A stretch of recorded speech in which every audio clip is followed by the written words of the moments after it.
అదిరన్ సంచ మహేశ్వరంకి అతి సమీపంలో HMDA approved villa ప్లాట్లు ఈఎంఐ మరియు బ్యాంక్ లోన్ సౌకర్యం అందుబాటులో. ఇక్కడ వీడియోలో మీకు ఒక అమ్మాయి కనిపిస్తుంది చూడండి. తన కాళ్ళు చేతులు చూస్తుంటే అవి కాళ్ళులాగా లేవు. యాక్చువల్గా చెట్టు ఎలా అయితే ఉంటుందో ఆ చెట్టు బెరడు ఎలా ఉంటుందో అలా ఉంది.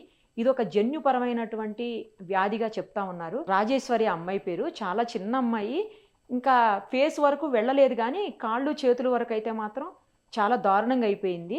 అది పొలుసులుగా అంటే పొట్టులాగా పొలుసులుగా తయారయ్యి క్రమేపీ మొత్తం బాడీ అంతా కూడా గట్టిగా రాయిలాగా చెట్టు బెరడులాగా అయిపోతుందట. అసలు ఈ వ్యాధిని ఏమంటారు? ఇది తగ్గే అవకాశం ఉంటుందా? తగ్గదా అసలు?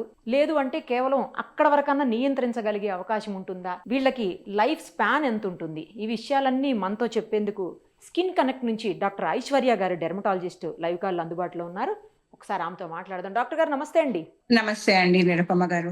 డాక్టర్ గారు, మీరు చూశారు కదా, అసలు ఈ డిసీజ్ని ఏమంటారు? ఈ అమ్మాయికి వచ్చినటువంటి ఈ ప్రాబ్లం ఏంటి? ఎలా దాన్ని అంటే మెడిసిన్స్ తో తగ్గే అవకాశం ఉంటుందా? అసలు అది తగ్గుతుందా తగ్గదా? అసలు ఇప్పుడు రాజేశ్వరికి ఉన్న వ్యాధిని మనము ఎపిడర్మో డిస్ప్లేషియా వెరుసిఫార్మిస్ అంటామండి. ఇది చాలా చాలా రేర్ గా వచ్చే జెనెటిక్ కండిషన్. అయితే ఎవరికైతే పేరెంట్స్ కుందో అది పిల్లలకి వచ్చే ఛాన్సెస్ ఎక్కువ ఉంటుంది, కానీ వాళ్ళకి సొంతంగా కూడా వచ్చేయచ్చు.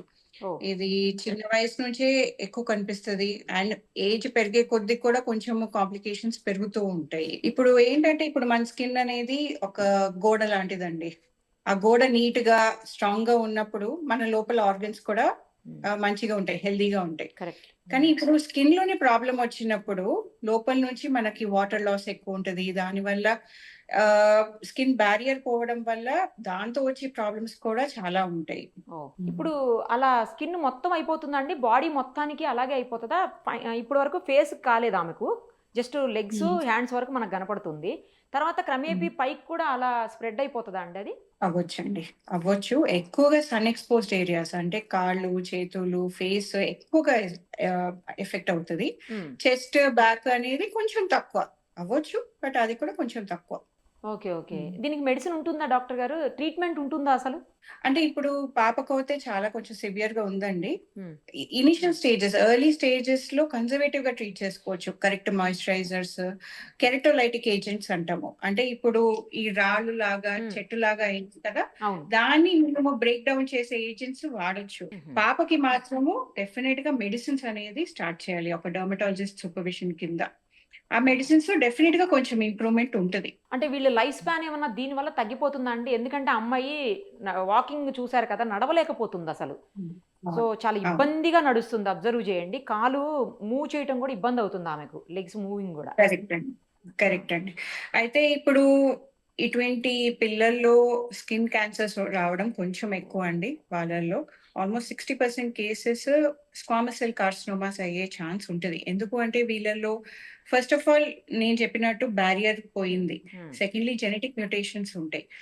వైరల్ ఇన్ఫెక్షన్స్ వచ్చే ఛాన్సెస్ హై, చాలా అంటే చాలా హై ఉంటాయి. దానివల్ల మనకి ఈ క్యాన్సర్స్ రావడము, దాంతో మనకి లైఫ్ స్పాన్ తగ్గటము అట్లా జరుగుతూ ఉంటుంది. ఇప్పుడు స్టార్టింగ్ అంటే ఆ అమ్మాయికి ఈ ప్రాబ్లం స్టార్ట్ అయ్యేటప్పుడు నుంచి ఈ స్థాయికి చేరుకోవడానికి ఎంత టైం పడుతుండొచ్చు అండి? అంటే వాళ్ళు తెలుసుకోలేకపోయారా? కొంచెం అన్ఎడ్యుకేటెడ్ లా అనిపిస్తున్నారు పేరెంట్స్ కూడాను. కరెక్ట్ అండి. I think socio economic problems వల్ల, లేకపోతే ఫైనాన్షియల్ ఇష్యూస్ వల్ల వాళ్ళు ప్రాపర్ ట్రీట్మెంట్ తీసుకుని ఉండకపోవచ్చు.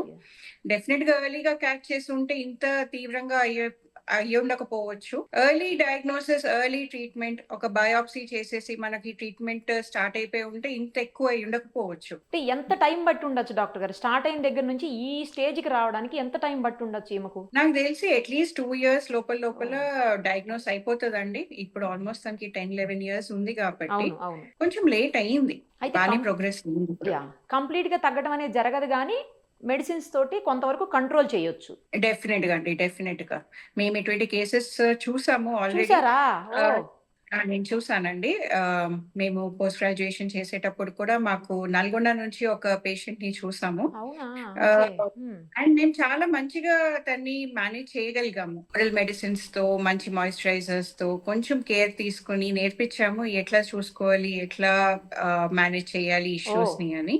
And with that she's living a very good life actually now. ఇప్పుడు బానే ఉన్నారా అండి? బానే ఉన్నారు. మేలా ఫీమేలా? ఫీమేల్ అండి. అంటే ఎక్కువ ఫీమేల్కి అవుతుందా ఏంటండి ఇలా? అలా ఏం లేదు. మేల్స్ ఫీమేల్స్ అట్లా ఏం లేదండి, ఇద్దరికి రావచ్చు. ఆటోసోమల్ రిసెసివ్ డిసీజ్ ఇది, ఓకే. సో ఎవరికైనా రావచ్చు. కాకపోతే ఏంటంటే ఎర్లీ స్టేజ్‌లో కానీ అంటే ఎర్లీ స్టేజ్‌లో తెలుసుకోవాలంటే దానికి సింప్టమ్స్ ఏముంటాయండి? అసలు ఎలాంటి లక్షణాలతో స్టార్ట్ అవుతది ఇది?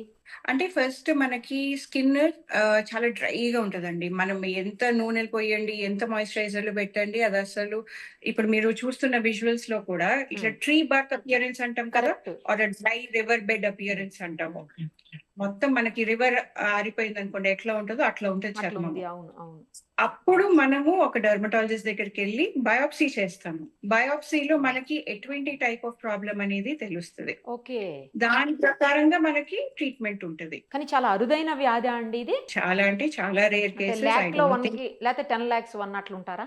10 lakhs లో 1 ఉంటది. ఓహో!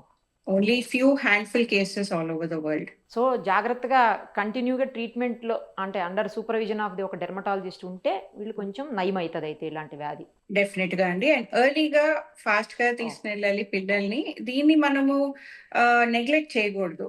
ఐదర్ పేరెంట్స్ గానీ ఎవరైతే గార్డియన్స్ ఉన్నారో జాగ్రత్తగా కొంచెం ఫుడ్ లో గానీ లేకపోతే మన ట్రీట్మెంట్ లో గానీ అంతా జాగ్రత్తగా చూసుకుంటే డెఫినెట్ గా కంట్రోల్ ఉండొచ్చు. మొత్తం క్యూర్ ఉండకపోవచ్చు కానీ బట్ కంట్రోల్లో ఉంచుకుని కాంప్లికేషన్స్ రాకుండా చూసుకోవచ్చు. పర్టిక్యులర్‌గా రీజన్ అనేదైతే ఉండదా డాక్టర్ గారు? జన్యుపరమైన వ్యాధి అనుకోవచ్చా? లేకపోతే ఇది రీజన్ అని ఏం చెప్పలేరా అసలు? ఇది జెనెటిక్ అండి, Genetic డెఫినెట్ గా జెనెటిక్. జెనెటికల్‌గా ఇష్యూస్ వల్లే అయితే. అంతే అండి, అంతే జెనెటిక్ అని. ఇది ఒకరి నుంచి ఒకరికి స్ప్రెడ్ అవ్వదు. ఓహ్! ఓకే. కమ్యూనికేట్ కూడా అవ్వదయితే ఒకళ్ళ నుంచి ఒకళ్ళకి. లేదండి, అట్లా లేదండి. ఓకే. థ్యాంక్ యూ డాక్టర్ గారు. Thank you so much. Thank you. మరిన్ని అప్డేట్స్ కోసం నిరుపమ సుమన్ టీవీ ఇన్స్టా పేజ్‌ని ఫాలో చేయండి. సుమన్ టీవీలో మీ పర్సనల్ అండ్ బిజినెస్ ప్రమోషన్స్ కోసం కింది నెంబర్కి కాంటాక్ట్ చేయండి.